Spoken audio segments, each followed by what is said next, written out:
Yo, what's going on with you guys, man? 91 Sessions Podcast, Arizona's #1 growers podcast. On today's episode, we got Chef Turtle. We found out how we got here, what he's got going on, and his plans for the future, man. You guys tap in, check it out. Let's run it. Supreme T. I just caught some Premium 91, now I'm pushing P. I just caught some Premium 91, now I'm pushing P. So what's going on with you guys, man? I appreciate you guys for tapping in. Chef Turtle, Yep. where are you from, man? I'm born in California, but raised out here. Since I was 3, so I'm from Phoenix. Bad. When did you get into smoking weed, man? I was a teenager when I got into smoking weed and putting it into food and doing things like that, but not the science behind it. I was just dumping it into brownie mixes at that point. I loved cooking since I was a kid, so I just incorporated it into my lifestyle. Nice. Shit, man. So let's just take it from the beginning, man. So you started smoking weed and you were into edibles and everything, like, right? How did that transfer later in the life, man? That being something that you wanted to do, man. I got into culinary, and that really took a hold of me for a good 18 to 20 years. And when I stepped away from culinary to move out to Colorado, things weren't really adding up with their laws for the cannabis world. So Yeah. I came back out here to try to jump in, and then it just clicked with that. What was different out there with Colorado as opposed to here in Arizona? So I'm really big on not having to give up any rights to gain rights. Yeah. And out in Colorado, if you want to have your patient card, if you want to grow your own weed, cultivate your own, if you want to work in the industry, you have to give up your Second Amendment. Not about to give up one right for another. If you have your card or you're a patient or anything like that, man, you can't own a firearm, man. What's up with that? You can in Arizona. Okay. The Patient Act protects it, but there's certain guidelines and regulations that you have to follow if you are going to be a gun owner and a patient card. Interesting. But Okay. on a federal level, it's still considered illegal. Business wise, man, running your own, infusions and everything, man, like, what is that like? So for me, it's a little easier than most because I'm basically more education based. Yeah. I'm not selling edibles or anything like that. I'm teaching patients how to make their own edibles. Gotcha. So I think the difficult part for me is getting clients, paying clients, because I'm all about answering questions and giving out free information. Yeah. So that kind of hinders that concept. But that's why I do the culinary show. That's why I have my 2nd edition and my 1st edition that took home 2 awards. Nice. And those kind of things to help bring in the money for the educational aspect. So do you notice like a lot of people being into making edibles, like A lot more than you would think, Yeah. but not the average. So I Yeah. get like in the older community, 60s, 70s, 80s, Gotcha. a lot of the little old ladies want to Yeah. make it. And then some of the younger community, but it's more mid 30s to early 50s that are really into it for both sides, male and female. They get really into making their own edibles and getting off some of the pain meds that they're using. Yeah. I've seen a big transition with that as well for people that want to learn how to do this process so they can get off the pain meds and still be cost efficient for their Gotcha. medicine. Okay. Smoking the herb and taking the edibles, man, how is that different? I know, as far as like digesting it as opposed to, it going through your lungs. So smoking, it's going to be more of an instantaneous high to help regulate everything, pain control and things like that. But the effects are not going to last as long. Whereas an edible is going to last a couple hours longer, but it's also going to take, like you said, digestion time. If it's a straight edible that you're eating and it's digesting in your stomach, you're going to take an hour and a half to digest it and start to feel the effects. But then those effects will last 3 to 4 hours. Gotcha. How do you teach people proper dosage? I teach people how to find their proper dosage for their edibles. So you're getting your 20 milligram dosage is correct, or your 50s or your 100. And for the finding your own dosage, that's going to be a trial and error for everybody because everybody's going to be different. Myself, I'm, I guess, a decent gap. I can consume between 20 and 50 depending on my pain levels and things like that, what I have to do for the day and still be good. If I've got to get running and moving around a lot, but my pain levels are very high, I'll take a 50. Okay. But moving around, using that adrenaline, I'll get rid of that pain for a good extended period of time, Yeah. but I will still be completely functional. Okay. Okay. I made edibles a couple times, mixing it in with some butter and heating it up and all that. But you said infusing sugar? Mhm. Man, how the hell do you infuse fucking sugar, man? It's in my book right there. Edibles Made Easy, Chef Turtle's Infusion Guide, second edition. Okay. It's a quick breakdown recipe, about 5 steps, Yeah. and it gives you the whole green dragon or yellow dragon extraction that you would be using for it. Yeah. But yeah, that's one of the big things that got me my name known in the beginning was the infused sugar. Okay. Okay. Everything, the terpenes, that particular flavors, whether, blueberry or whatever kind of terpene, does that flavor translate to edibles or is it not? How does that? It can translate to the edible if you do a full spectrum infusion Okay. by maintaining all those terpenes and transitioning them into your edible, into your infused product, so it can flow into that flavor profile. Recommend if you're doing something sweet or citrusy, use a sweet or citrusy cannabis for your infusion.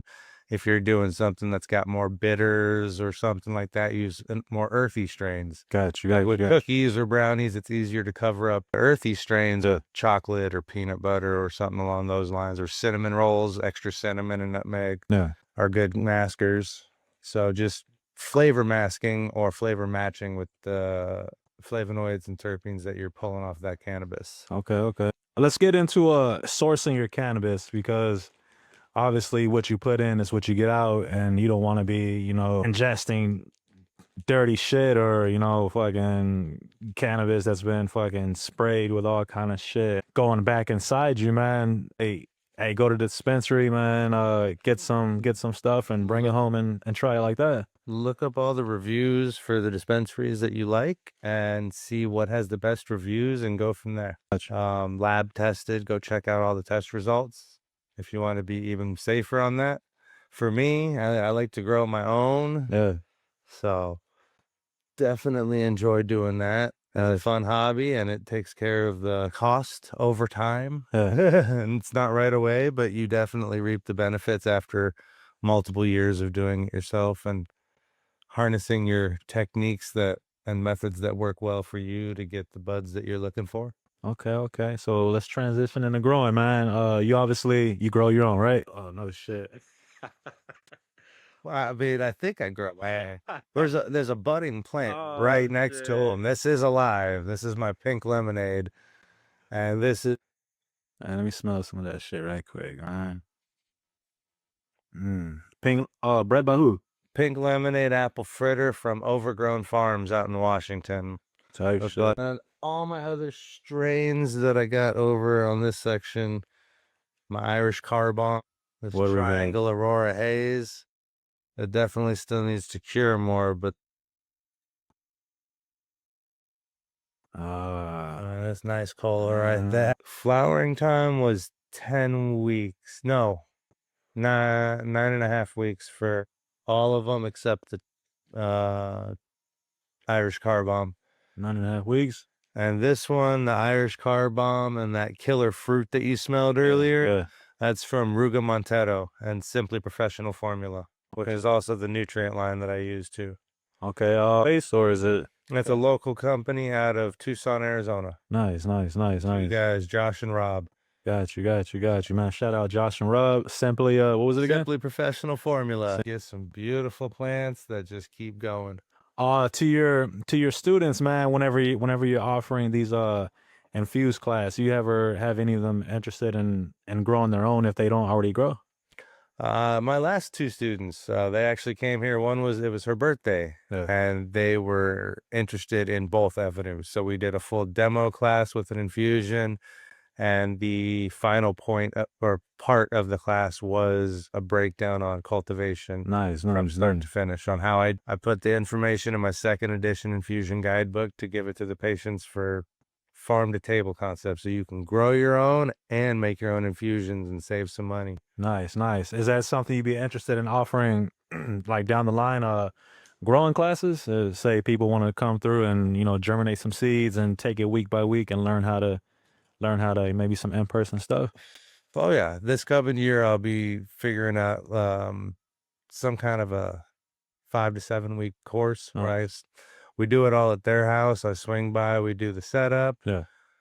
boom, boom, boom, and then next week we come by and see how their plant's doing, if they have any questions, and then by week 5 or 7, however long we're pushing that one plant, and then we'll get it to flower, and then I'll just be whatever. Nice, Chit nice. chatting on the phone if they have any other questions. I'm always there for question and answer. Again, I'm no expert, but I definitely can Yeah. I mean, make something the consistently results good. speak for themselves. Yes, sir. Yes, As sir. I've killed a lot of plants, as a lot of growers have. We've all messed up many times, but that's how we learn. Yeah, that's the name of the game, man. So Some of the places that this is taking you.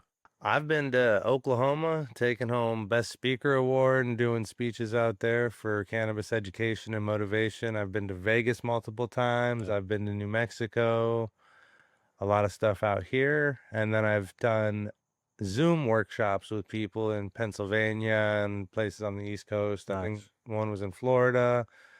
So Nice. it's just getting the information out there to anybody. And on YouTube as well, man, where people gotta look you up and watch your videos and learn all about this visually as well. Correct. For the most part, you don't see my sugar infusion or a few others. Those are on my Patreon. Yeah. But I do have a basic butter infusion on there. I've got proper dosing, definitions of different types of infusions, germination and sprouting your seeds. Yeah. I've got some cool ones like the most potent edible.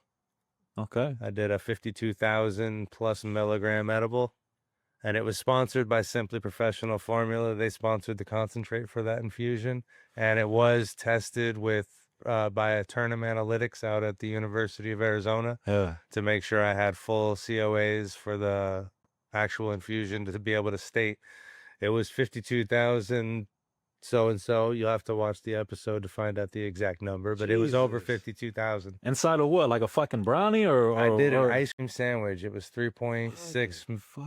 3.6 pounds, and pound for pound, the most potent edible ever made was 10,000 milligrams per pound. Mine exceeded 14,000 per pound.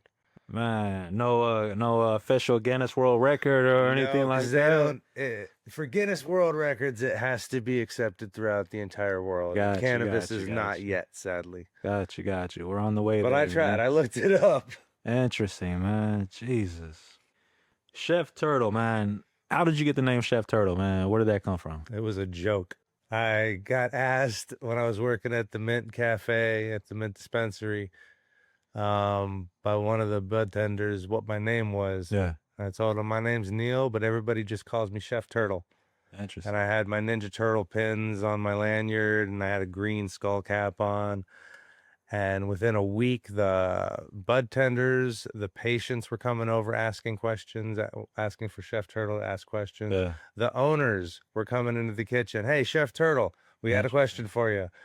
It just carried. So when I stepped away from there to start my actual consulting business, I just kept the name so there was no confusion with moving forward with all the patients, so they could still find me. Interesting. Let's talk industry as far as your work. Are you or were you at all in the like officially cannabis? Yes, I worked at the Mint dispensary for a very short time period. It was 4 months from January 2020 to April 2020. Gotcha. And due to some complications of the law that I was misinformed on, the state forced me out. So I was able to get my DA card at the time easily, but once it was personally reviewed, I didn't understand that there was a 10-year ban. Instead of the 5-year backlog from time of sentencing, it was a 10-year ban from time of everything being reinstated. Damn. So because I could fast track and I could pass any background check, I have all my rights, gun rights, pass their background check because it was fast tracked in 2019 at the end of the year. Yeah. And then they did a paper check through all the stuff, and I got a letter saying that I had to give up my DA card. I took them to court and lost, and then stepped away to start educating patients because I couldn't sell the product through a company. So if I couldn't sell it, let me show you how to make it. Got you. Let me teach you. Let's get rid of the stigma and all the hidden aspects that people don't want you to know about. Yeah. Let me just show you how it's done in a simplified manner. And I have taught hundreds of patients at this point. Got you. Okay. So having to make that pivot, man, from getting your foot in the industry to having a pivot, man, to kind of doing your own thing, you think that was a blessing, like a good thing, or how do you feel things would have went if you would have? I think it was a huge blessing for me, Yeah. even because it showed me I was losing everything. I was basically being told by the state, you can't work in this industry. Your dream job, Yeah. you cannot have anymore. Yeah. So I could have either let it get to me and just gone back to culinary and been sad, or I could find a way to keep myself relevant in the industry without having to actually be in the industry Yeah. due to the legal stuff.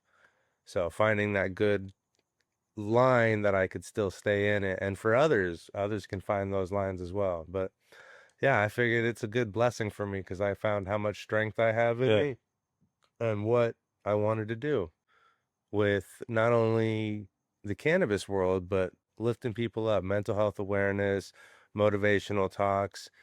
I do little consulting gigs with Build Your Brand on a Budget. So I help small businesses have a better understanding of how I did all my marketing, how I got myself as known as I did within the past 5, 6 years that I've been in the industry. Got you. So let's excuse me. Let's talk about that, man. People wanting to be in the cannabis space, man, but obviously trying to go and get a license and secure real estate, man. That shit is fucking Jesus Christ, man. I would say I would recommend doing everything, making sure everything is legal. Get your LLC if you have to go get your FA card, and then work under a dispensary license or Yeah. whatever to actually sell products. Do it all legally, but just start. I had no clue how I was going to do anything on it. I told my best friend when I was still working at the Mint, I'm going to start teaching people. And she was just like, go for it. Yeah. I had no clue what I was going to do. And over time, it became 2 infusion guidebooks, a culinary show, public speaking avenues, clothing line. Yeah. So it And it's just transformed from one thing, but all I did was start somewhere. got you. If you're interested in getting the book, check out ChefTurtle420.com and Amazon. Edibles Made Easy, Chef Turtle's Infusion Guide, second edition.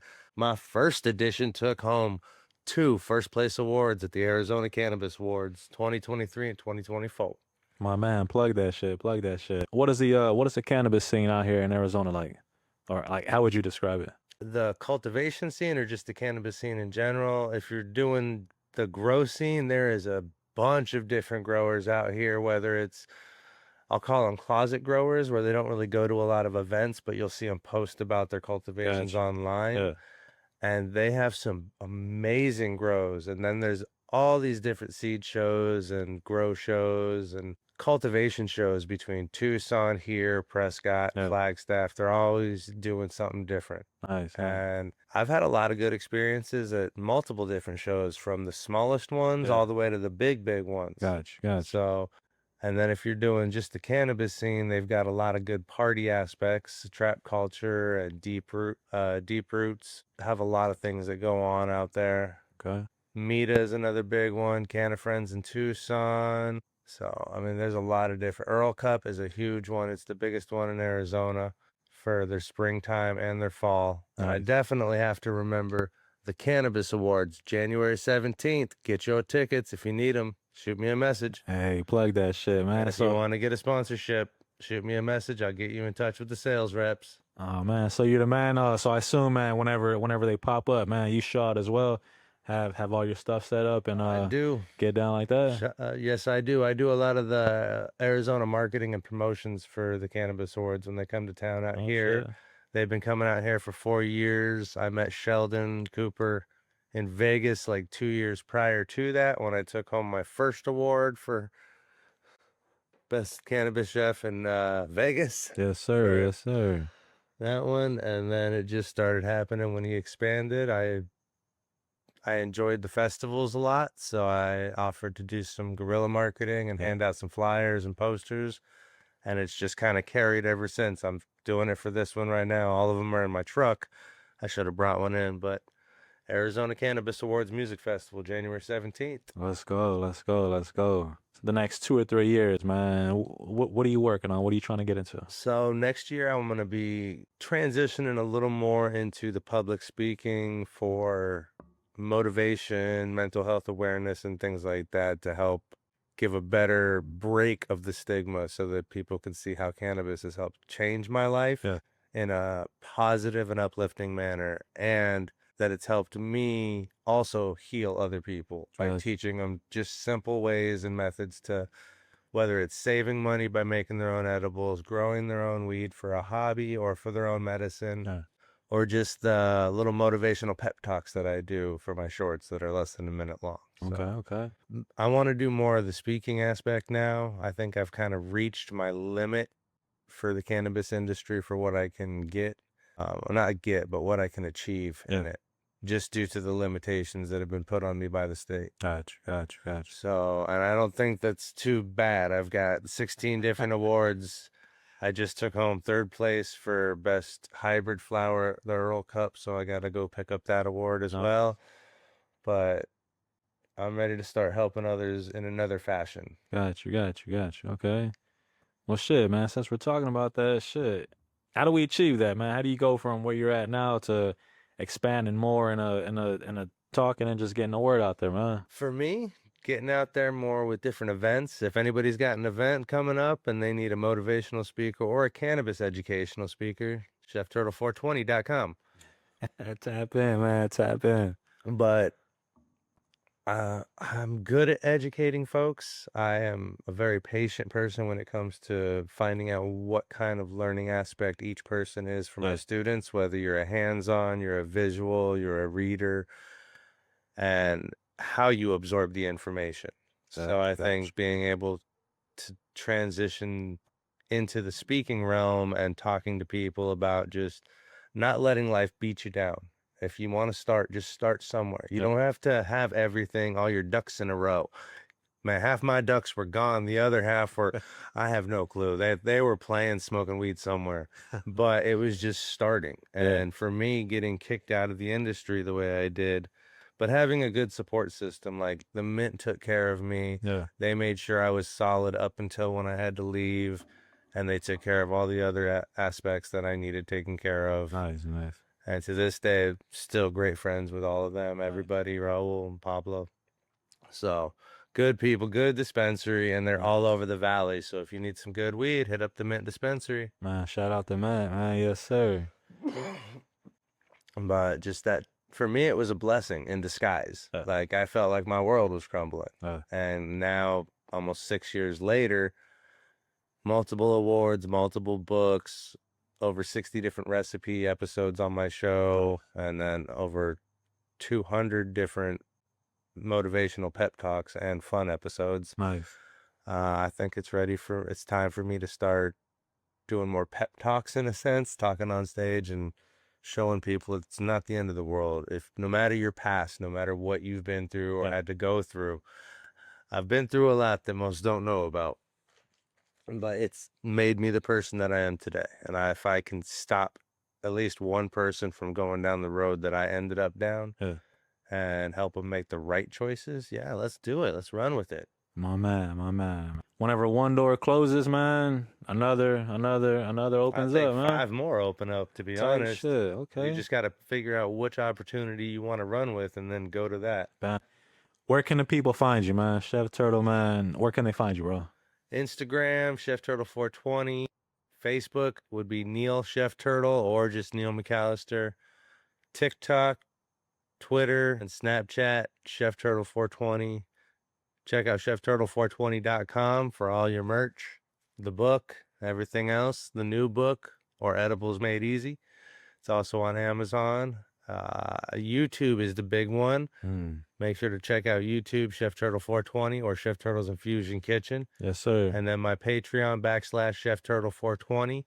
If you have any issues finding that link, because it is an 18 and above, so it doesn't really pop up a lot, shoot me a message on any of my social medias and I'll make sure to get you that link so you can $3 a month And you can get all the information for how to make edibles in your own home for butter, oil, heavy cream, sugar, alternative sugar, honey, seasonings, and flour, and more. 91 sessions, man. This is the first session. Uh Man, I appreciate you guys for checking us out. Chef, man, I appreciate you for letting me to your home, man. And shit, man. Until next time, man. Much love. Keep those smiles growing and the positive energy flowing. Yes, Love, sir. peace, and cannabis. Oh man.